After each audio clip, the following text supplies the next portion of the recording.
it's my pleasure to be here with Elon Musk. Jane provided, I thought, a great introduction, but I just wanted to add one more thing before we get to questions.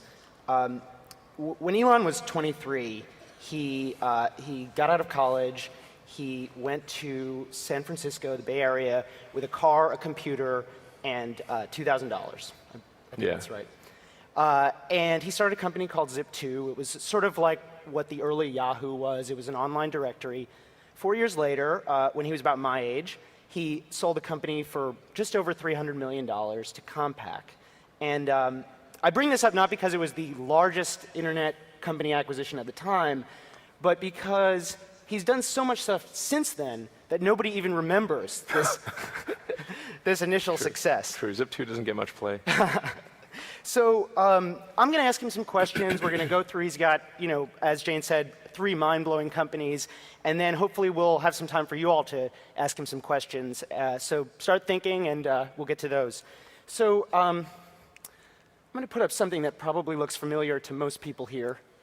This is the homepage of PayPal in 2000. Elon was a co-founder, and the company was sold to eBay in 2002 for $1.5 billion. And we all know what PayPal is today, but I was hoping you could sort of share with us kind of what your vision was from the beginning. Well, it certainly evolved over time. Initially, after selling Zip2, I wanted to do something more on the internet, and it seemed to me that there hadn't been all that much innovation in the financial sector. And given that money is kind of just an entry in a database, and it was low bandwidth, so it didn't require some big infrastructural upgrade to the internet, it seemed it should lend itself to innovation. So I tried to think of what could be, what was something compelling that could be done. And I thought, well, if we can combine all types of financial services in one, so you could have like mortgages, like basically all your entire financial relationship seamlessly integrated together in one place online, that would be cool. And then there was a little feature that just seemed like an obvious feature, which was the ability to transfer money from one person to another by entering a unique identifier like an email address. That was like just a sort of a little feature, but then whenever we demonstrate the product, people wouldn't get excited about the consolidated financial services, but they would get excited about emailing money. So we started focusing our energy on that, and that really ended up being the big driver of growth. Right. So it sort of went from a super bank, I think that's what the media called it. Yeah, like a super financial services thing. Yeah. To really narrowly focusing on email payments. But although I should point out that actually a lot of people aren't aware that a lot of the success of PayPal is due to the underlying financial services that are there, such as the money market fund, which is one of the highest yielding, in fact, I think the highest yielding in the country, and the fact that there's a PayPal debit card, which operates off the MasterCard system, so you can buy things, buy things in the real world, and get cash from an ATM that directly taps into your PayPal account. Those are actually very important to the PayPal business model. Right. So you were CEO of the company for most of 2000, I think, and you went... And 99, yeah. And 99. So like 2 years, basically. PayPal merged, Elon's company merged with another company. Yeah. It became PayPal. Right. He was running the company. He went on an investment raising trip, and when he got back, what happened? Well, yeah, so... I think it's not a good idea to leave the office when there are like a lot of major things underway which are causing people a great deal of stress. Yeah. But it was a combination of needing to raise money, and I'd gotten married earlier that year and not had any vacation or honeymoon or anything, so it was kind of a combined financing trip / honeymoon. Yeah. And and anyway, but away for 2 weeks, and there was just so much. There was just a lot of worry, and that caused the management team to decide that I wasn't the right guy to run the company, and so the board was like, geez, what do we do? So basically, I could have fought it really hard, but instead I said, rather than fight it at this critical time, best to sort of concede. It's amazing to me how you managed, when I first asked you about this, you said you buried their hatchet. And you know, basically the person who replaced you just put, I think, $20 million or so into your company. And Yeah. how did you get past that kind of betrayal? I mean, how did you guys patch it up? Yeah, that's actually an interesting story. Well, while I didn't agree with their conclusion, I understood why they took the action they did. And they're not, you know, Peter and Max and David and the other guys, I mean, they're smart people with generally the right motivations. They did what they thought was right, and I think for the right reasons. I mean, except that the reasons weren't valid, in my opinion. But it's hard to argue with the ultimate outcome, which was positive. So, Right. you know, I just thought, you know, it's just easy to be better and just hate them forever. But you know, it's best the better course of action is to turn the other cheek and sort of you know, make the relationship good, and it was. You know, but I put a lot of effort into sort of making things good, and and then actually recently the Founders Fund, which is comprised primarily of ex-PayPal people, including Peter, who replaced me as CEO, invested in SpaceX. Yeah. And I invested in Peter's things before Right. that. So I want to put up something about what this you know, PayPal sale to eBay helped make possible. Tell us what we're looking at. That's the Tesla Roadster, which is the world's first production electric sports car. And how much does it cost? How fast does Sure. it? Give us the sales pitch. Okay. They just opened a dealership, so he should be good at this. Actually, I've sold a lot of cars. So the Tesla Roadster is the nutshell. You know, the elevator speech thing is that the Roadster is faster than a Ferrari and more efficient than a Prius. So it actually has better acceleration than any Ferrari except the Enzo, and it's about 3.9 seconds 0 to 60. And that actually understates the true acceleration, because 0 to 60 for a gasoline car is measured from when the wheels start moving, but the wheels only start moving when you engage the clutch, and it typically takes about a quarter second or more to engage the clutch. But there's no clutch for our car. It's direct drive, so you don't have a clutch engagement delay. So it's like a gasoline car with a 0 to 60 of about 3.6 seconds. And it's good, incredibly good handling. And then the energy efficiency of the car is probably the most amazing thing. It only costs $4 at current California rates to go about 250 miles. So the range, the current EPA rated range, which is a combination of highway and city with the air conditioning on, is 244 miles. So it's amazing. So this is, I mean, it's so cool. It costs $109,000 if anybody's interested. It's expensive, but it's comparable to like a Porsche 911, right. You know. So we wanted to have something which was in the price range of a comparable gasoline car that it could, you know, probably beat, and you know, so that's key, because you know, it's one thing to have a compelling product, but it has to be a compelling product at a compelling price. Right. You, in the press, obviously, this has gotten a lot of attention, and Elon's taken a lot of flack for various redesigns. You've been portrayed as a micromanager, you know, redesigning the headlights or whatever. I thought it was a nano manager. I've improved several orders of magnitude. So, why does the car need to be perfect? I mean, why did you need to redesign, you know, the doors, for instance? Well, first of all, the car is definitely not perfect. Okay. In fact, one of the things that troubles me personally is, like, when I see a product, I can immediately see a readout of all the flaws. Yeah. I need to reprogram myself or remind myself to, like, look at the good things as well. So it's certainly far from perfect, but the acceptance, I mean, fundamentally, if you don't have a compelling product at a compelling price, you don't have a great company. And that was really the gate that the car had to pass through.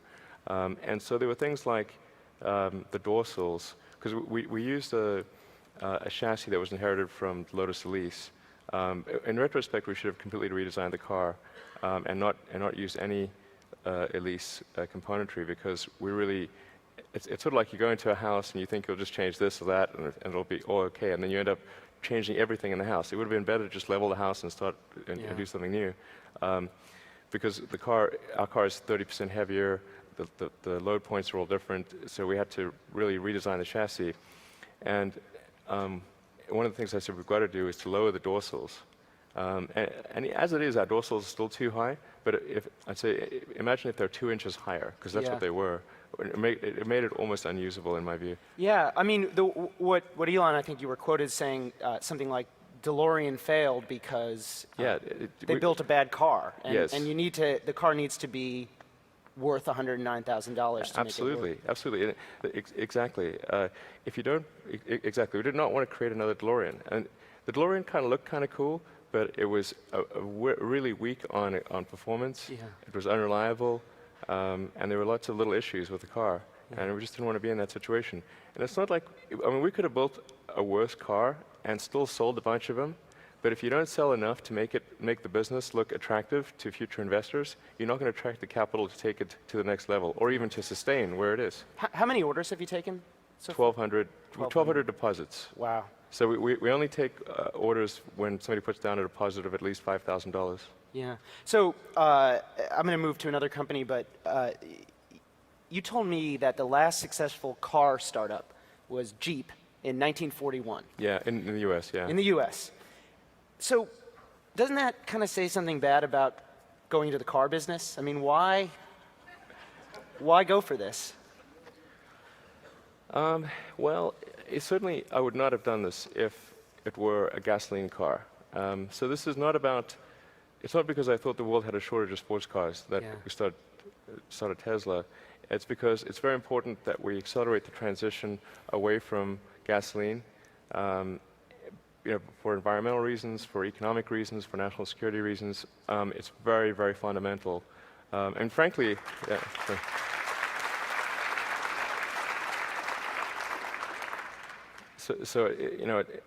even if you don't believe in the environmental reasons, even if you don't believe in the national security reasons, it's obviously gasoline, oil is not a renewable resource. And sooner or later, the economic issues are going to cause a collapse of the economy, literally a collapse of the economy, if we don't find an alternative, because you'll be paying $20, $30, $40 for gasoline, and the stuff's going to get, it's going to start approaching the price of gold. I mean, it's going to be crazy. So we got to find a renewable alternative, and the good that Tesla is doing is not just Tesla's what Tesla is itself. It's the example that Tesla sets for the rest of the industry. In fact, people have probably seen the announcement for the Chevy Volt.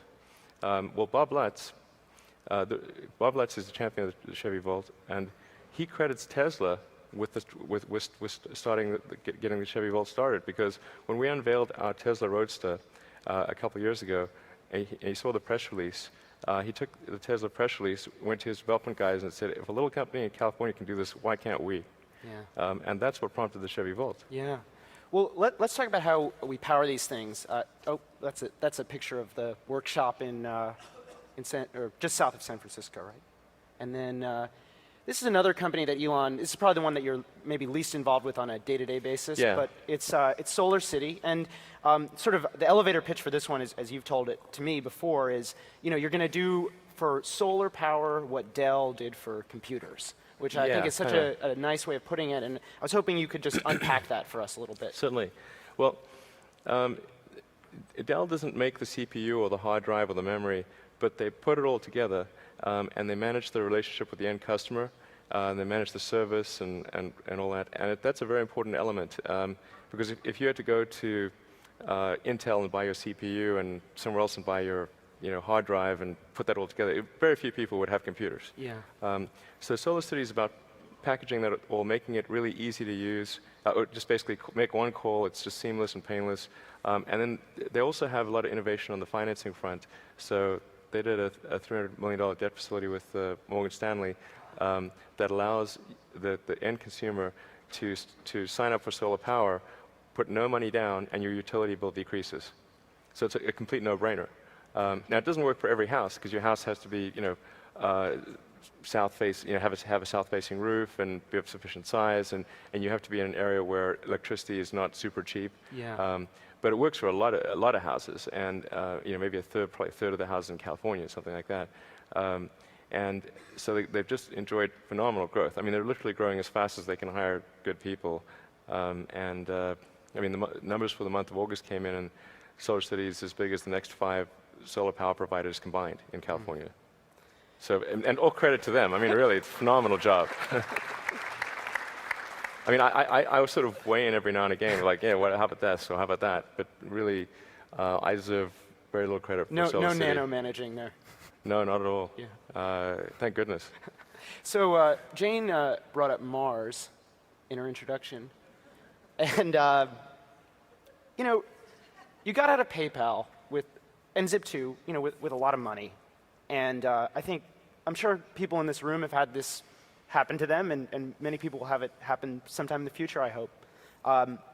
And instead of buying mutual funds or, I don't know, doing what everyone does with several $100 million, you decided to...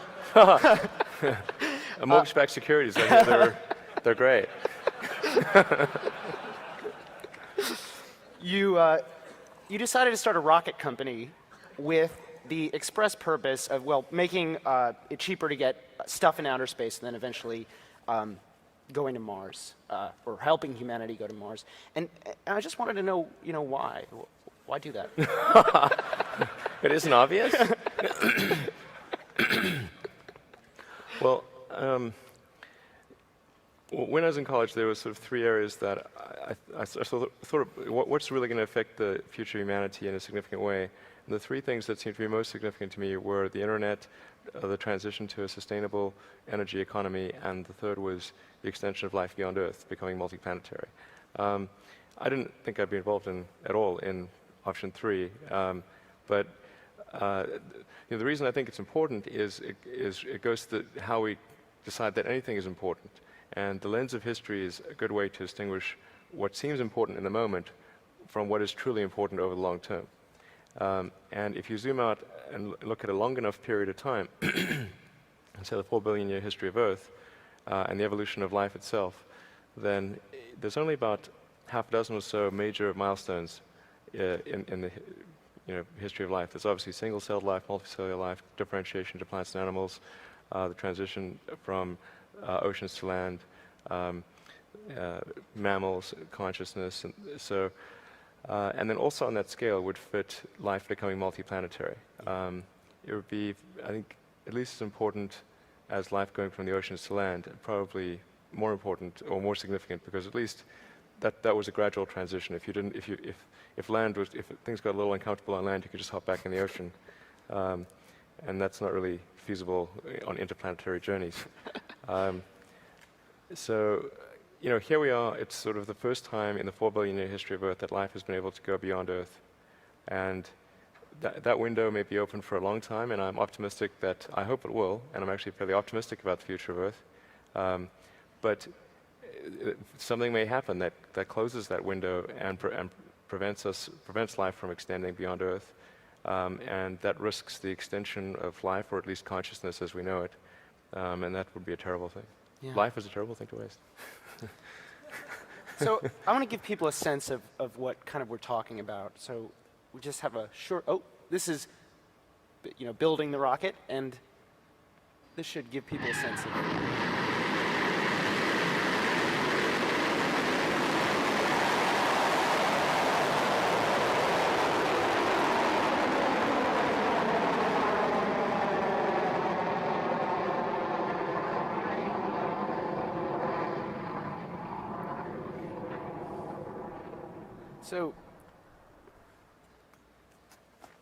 So that's your rocket, and that launched.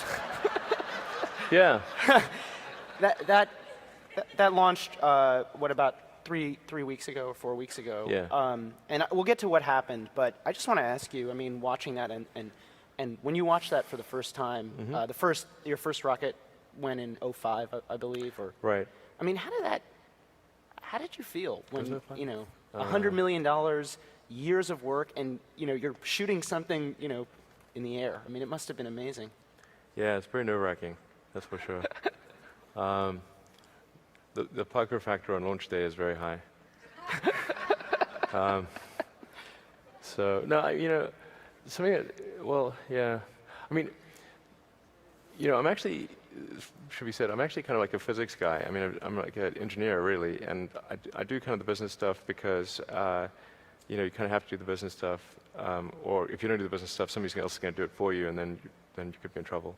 I'm actually the chief designer of the rocket. I mean, I could tell you, I could redraw that rocket without the benefit of blueprints for the most part. Yeah. So it's sort of like seeing my baby go up there, and it's pretty scary. Yeah. So there have been 3 flights so far, and each one has obviously the goal is to get into orbit. Each one has sort of not made it. How did you deal with the? Well, we got to space. Okay, you got to space, but it Yeah. didn't. Well, You didn't get where you wanted to go. Not all the way. Sorry. Well, So, you but don't necessarily go all the way on the first few dates. SpaceX has. Got to work your way up there. But certainly flights 2 and 3 got to well beyond the boundaries of space. Didn't get to full orbital velocity though. Yeah, but I mean, you've got SpaceX has several hundred employees, and obviously you said it was like your baby. I mean, how did you deal with it personally, and then how did you deal with the company as a manager, sort of helping them get past it, and helping your customers get past it, obviously, to keep their money, because nobody's taken their money out of Right. SpaceX. They've sold 12 flights, and none of the customers have asked for their money back. That's true. So how did you do that? Lots of therapy, lots of hand-holding. It was just, I think the customers that have signed up for SpaceX are pretty sophisticated. They understand that in the early attempts at flight, in the development phase, essentially, we call it the beta phase. If it was software, there will be crashes, and things won't initially go 100%. They obviously do expect that once we get out of the development phase, that there will be good reliability, and that really is a function of eliminating design-related issues. Yeah. The last launch had a problem because we had a brand new engine on it that had a thrust transient that was longer than the last one, and so there was an issue following stage separation. Right. But generally, they're quite sophisticated customers, and they understand what's going on. And actually, the first 3 flights were paid for by, well, the first 2 were paid for by DARPA, the Defense Advanced Research Project Agency, and the third one was paid for by the Air Force Operational Response for Space Office. And the outcomes they were looking for were not really the delivery of a satellite to orbit. They were actually looking for demonstration of rapid launch. Right. And Which so you they showed actually them. felt that we were fully paid for all 3 flights. Right. So I'm going to ask one more question, and then we'll have some time for a quick Q&A. There's another rocket that looks just like this right now in the Marshall Islands, where SpaceX launches from, and I think you told me it's going to go on This on coming Tuesday, week, hopefully. or hopefully this Yeah. week. And you told me, and I think you've written this elsewhere, that starting a rocket company it's so risky. It's like playing Russian roulette. And Well, each launch is a bit like Russian roulette, yeah. okay, and But Russian roulette, it's worth pointing out that you're probably going to win. but I wanted to ask you, Russian roulette, how do you know that you're dead? I mean, when do you stop? When do you say, you know what, I'm not going to make it? Or how do you know? I think if we run out of money. But we actually, I know this sounds crazy, but we were profitable last year. We're going to be profitable this year. I'm not a big profit, it's a fairly small profit. And we have enough funding on hand and with existing contracts that are independent of Falcon 1 to last through the end of next year. Okay. So I was just told, I guess we don't have time for questions, and I'll let that be my last question. Okay. But Elon, thank you so much for being here and just sharing your story with us. It's so inspiring, and All right. thank you. Thank you.